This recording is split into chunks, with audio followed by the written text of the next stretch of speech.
విజయ్ తీసుకునే నిర్ణయాలకు సంబంధించిన విషయంలో ఏదైనా బాధ్యత లేకుండా ప్రవర్తిస్తే ఖచ్చితంగా విమర్శిద్దాం. కానీ విజయ్ క్రైస్తవుడు కాబట్టి విమర్శిద్దాం, విజయ్ క్రైస్తవుడు కాబట్టి ముఖ్యమంత్రిగా ఉండడానికి వీల్లేదనే ధోరణి ఖచ్చితంగా తప్పు. అతి చెయ్యకూడదు. ఏదైనా సరే హిందుత్వ పెరగాలని కోరుకోవాలి కానీ ఇతర మతాలు నాశనం అవ్వాలని కోరుకోకూడదు, లేదా ఇతర మతస్థుల్ని ద్వేషించాల్సిన అవసరం లేదు. విజయ్ విషయంలో రాగానే మద్యానికి సంబంధించి మంచి పాలసీ తీసుకున్నాడు. 500 మీటర్ల దూరంలో ఉండేటటువంటి వాటి మీద చర్యలు అన్నటువంటి చాలా అద్భుతమైన నిర్ణయం. అలాగే ఇళ్ళ దగ్గరికి వెళ్ళటం, ప్రతిపక్ష నాయకుల ఇళ్ళ దగ్గరికి వెళ్ళడం ఖచ్చితంగా అభినందించాల్సిన. మంచిని మంచిగా అని చెప్పుకోవాలి, చెడుని చెడుగా అని చెప్పుకోవాలి. ఇప్పుడు సీఎంఓ తమిళనాడు అధికారిక సోషల్ మీడియా అకౌంట్స్కు ప్రొఫైల్ పిక్చర్గా ఉన్నట్టు శ్రీవిల్లిపుత్తూరు రాజగోపుర చిహ్నాన్ని తొలగించాడు విజయ్ అన్నటువంటి.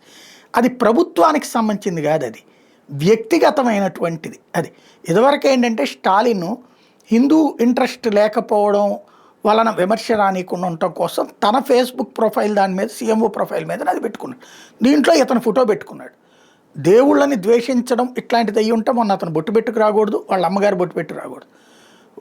బాధ్యతగానే ఉన్నారు కాబట్టి మరీ ఇప్పుడే అతిగా రాళ్ళు వేసేటటువంటి కల్చర్ మంచిది కాదేమో ఆలోచించుకుంటే బెటర్.